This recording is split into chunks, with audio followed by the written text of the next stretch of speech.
बिस्मिल्लाहिर्रहमानुर्रहीम। दोस्तों, 2024 के हज ने पूरी उम्मत मुसलमान को हिला कर रख दिया। इस हज के दौरान वो कुछ हुआ जिसके बारे में किसी ने कभी सोचा भी नहीं था। फुटपाथ पर पड़ी मैयतों को देखकर लोग अपने जज्बात पर काबू ना रख सके। ये कैसे हो सकता है? क्योंकि सऊदी हुकूमत हाजियों के लिए बेहतरीन इंतजामात करती है, मगर अनहोनी को कौन रोक सकता है? अल्लाह रब्बुल इज्जत ने मौत और जिंदगी और रिज्क पहले से ही लिख दिया होता है। अगर अल्लाह तबारक व तआला ऐसा ना करता तो अमीर लोग बेहतरीन से बेहतरीन खुराक खाकर जिंदा रह जाते, जबकि गरीब लोग बुढ़ापे से पहले ही मौत की आगोश में चले जाते।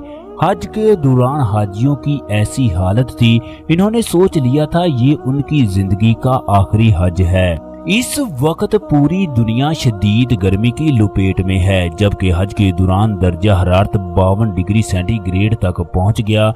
पहाड़ों की तपश की वजह से हाजियों के जिस्म मजीद पानी की तलब करने लगे। वो पानी पीते गए, मगर फिर उनके लिए चलना मुहाल हो गया। किसी के पेट में दर्द होने लगा तो किसी के पांव जवाब दे गए। दोस्तों, हैरत की बात यह है कि इस हज में तकरीबन 5 लाख के करीब हाजी ज़ाइफ थे, जिनकी उम्रें 60 साल से ऊपर थी। हर हाजी का कहना था ये उनकी जिंदगी का मुश्किलात से भरा हुआ दिन था। हज एक मुश्किल तरीन इबादत है। अल्लाह रब्बुल इज्जत को ये इबादत इस कदर पसंद है, जो आदमी फहश कलाम किए बगैर, किसी को दुख दिए बगैर सच्चे दिल से तौबा करके हज करे तो वो गुनाहों से इस तरह पाक हो जाता है जैसे अभी माँ के पेट से पैदा हुआ हो। अगर हज मुश्किलात का नाम है तो इसकी फजीलत भी इंतहाई है। इस साल हज में वफात पाने वाले हाजियों की तादाद 1000 से ऊपर पहुंच चुकी है। सबसे ज्यादा तादाद मिस्रियों की है। इसके बाद इंडोनेशिया और उर्दन का नंबर आता है।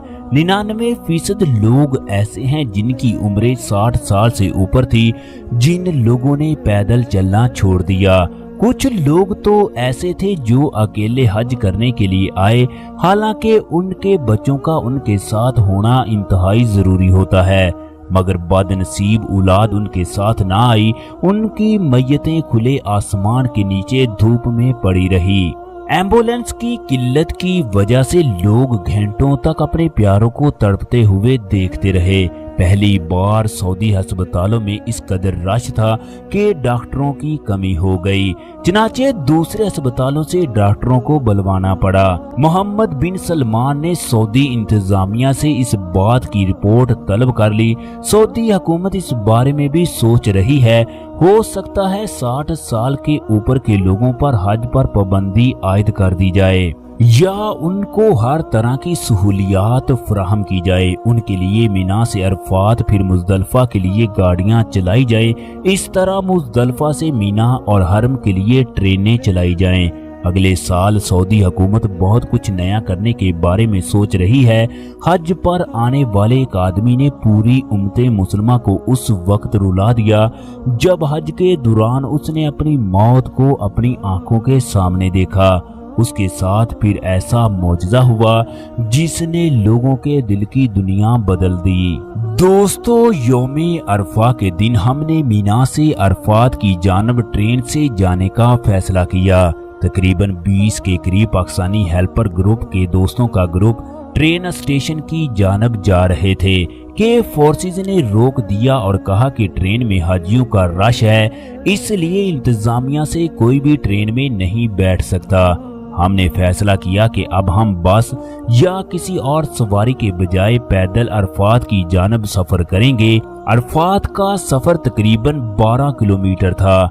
हमारे तकरीबन 400 के करीब रजाकार साथी इसी रास्ते पैदल सफर शुरू कर चुके थे। आज का दिन गर्म तरीन दिन था। 47 डिग्री सेंटीग्रेड दर्जा हरारत था और ऐसा लग रहा था कि सूरज जमीन के बिल्कुल करीब आ चुका है। 1 किलोमीटर सफर के बाद ही लोग जमीन पर गिरना शुरू हो चुके थे। हमने हजाजे इकराम को संभालना शुरू कर दिया। जिनके पास व्हील चेयर थी उनकी व्हील चेयर पकड़ ली और जो गिर रहे थे उन पर साया किया और पानी के छींटे और पांव दबाने का काम और साथ ही एम्बुलेंस को कॉल करने लगे। दोस्तों, गिरते संभलते हजाजे इकराम को सहारा देते 8 किलोमीटर का सफर गुजर गया। साथियों ने जेब में विटामिन सी की टैबलेट और साशे रखे हुए थे जो चक्कर आने गिरने की वजह से हजाजे इकराम को पिला रहे थे।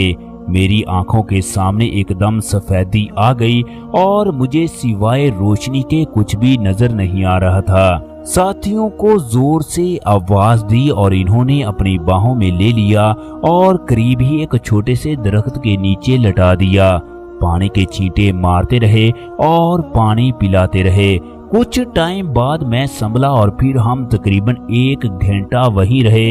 इसी दौरान बहुत ज्यादा लोग बेबसी की हालत में तड़प रहे थे। हमारे रजाकारों में कोई पांव दबा रहा था, कोई पंखा झूल रहा था, कोई पानी छिड़कने का काम सरंजाम दे रहा था। सैकड़ों हजाज को रेस्क्यू किया गया और आहिस्ता आहिस्ता हम मैदान अरफात में पहुंच गए। मस्जिद निमरा के करीब दरख्तों की ओर लेकर हम बड़ी मुश्किल से थोड़ी सी जगह मिली जहां हम एक दूसरे से जुड़कर बैठ गए और कभी जाए नमाज और कभी छतरी से साया बनाते। दोस्तों, मेरी हालत एक बार फिर खराब हुई और बार बार गशी किसी कैफियत तारी हो जाती।